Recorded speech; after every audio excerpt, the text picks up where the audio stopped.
បងបងអានេះមិនដឹងថាបងបងបានទទួលព័ត៌មាននឹងអត់ណាថៃ7មក version នេះគឺថៃ7យើងមានភាសាខ្មែរដែរ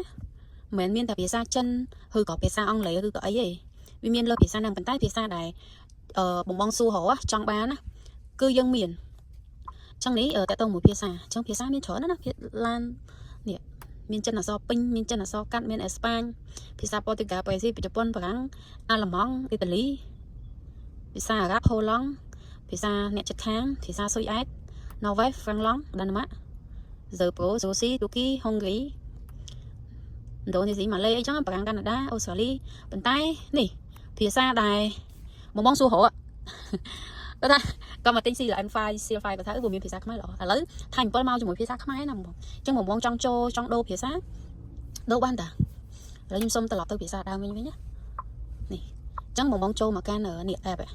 អញ្ចឹងពេលដែលយើងចូលមកធម្មតាវានៅក្នុង wallpaper មួយហើយអញ្ចឹងបងអស់មក wallpaper 2ហើយយកពាក្យ setting អញ្ចឹងនៅក្នុង setting ហ្នឹងនេះវាឃើញហើយអស់ឲ្យផុតហើយយកពាក្យ system យកពាក្យ system ហើយនេះយកពាក្យ system ហើយបន្តមកយក language ហើយ output អញ្ចឹងនៅក្នុងហ្នឹងវាមាន language មួយទៀតដែរអញ្ចឹងនេះអុកមួយមកហើយភាសាខ្មែរគឺភាសានេះនៅ folder ចាំក្រោយគេអញ្ចឹងរបៀបត្រូវ text លើវានេះ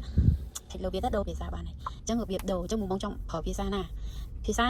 ឡាន BVD ឡាន Data Support ភាសាច្រើនតាភាសាឡានកកអញ្ចឹងអាចដូរភាសាបានណាបងអញ្ចឹងខ្ញុំមានតែប៉ុណ្្នឹងឯងទៅមួយការដូរភាសាបាយបាយ